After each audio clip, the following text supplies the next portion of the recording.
శివప్రసాద్ గారు ఇప్పుడు ఇందాక శర్మ గారు చెప్పినట్టు యజ్ఞయాగాదులు చేసేటప్పుడు యజ్ఞయాగాది క్రతువులు ఏవైనా సరే చేసేటప్పుడు అది వ్యక్తిగతమైనటువంటి యజ్ఞం అయితే వ్యక్తిగతంగా తాను చేస్తున్నటువంటి యజ్ఞం తన అయితే సొంత లాభం కోసం అయితే తను తన భార్య ఇద్దరు వాడు కూర్చుని చేయడం అనేది సాంప్రదాయం. కానీ ఇది ప్రజల కోసం చేస్తున్నటువంటి యజ్ఞం దీంట్లో. కాబట్టి ఇక్కడ పక్కన భార్య లేదు, ఈయన యజమాని ఎట్ట అవుతాడు, గోత్రనామాలు ఎట్లా చెప్తారు, ఇవన్నీ సమస్య కాదు.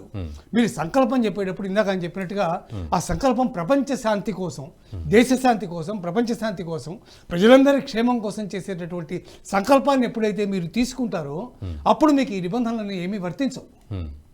అందువల్ల అదేదో ఒక పెద్ద తప్పులాగా ఈయన అక్కడికి వెళ్ళి కూర్చొని ఈయన భార్య పక్కన లేదు, ఈయన ఎలా సంకల్పం చేస్తాడు, ఈయన యజమానిగా ఎట్లా ఉంటాడు, ఇట్లాంటి విమర్శలన్నీ కూడా అర్థరహితమైనటువంటి విమర్శలు. ఏదో రకమైనటువంటి ఒక మాటతో ఏదో ఒక పుల్ల పెట్టి దాంట్లో ఏదో రకంగా అవతల వ్యక్తిని అక్యూజ్ చేయాలనేటటువంటి ఝాసే తప్ప నీ సంకల్పంలో ఎప్పుడైతే చిత్తశుద్ధి నీకు ఉందో, నువ్వు చెప్పే సంకల్పం ఎప్పుడో ప్రపంచానికి సంబంధించింది అవుతుందో అప్పుడు వీటన్నిటికీ సంబంధించినటువంటి బాధ్యత ఆ దేశాన్ని పరిపాలిస్తున్నటువంటి మహారాజు లేకపోతే ఆ దేశాన్ని పరిపాలిస్తున్నటువంటి ప్రధానమంత్రి ఎవరైతే ఉంటారో అతనికి సంబంధించింది. కాబట్టి ఆయన దీని మీద ఆ సంకల్పం ఎప్పుడైతే తీసుకున్నాడో ఇటువంటివన్నీ దానికి వర్తించవు. అందువల్ల దాన్ని పట్టించుకోవాల్సినటువంటి అవసరం కానీ పరిగణనలోకి తీసుకోవాల్సినటువంటి అవసరం కానీ అస్సలు లేనే లేదు.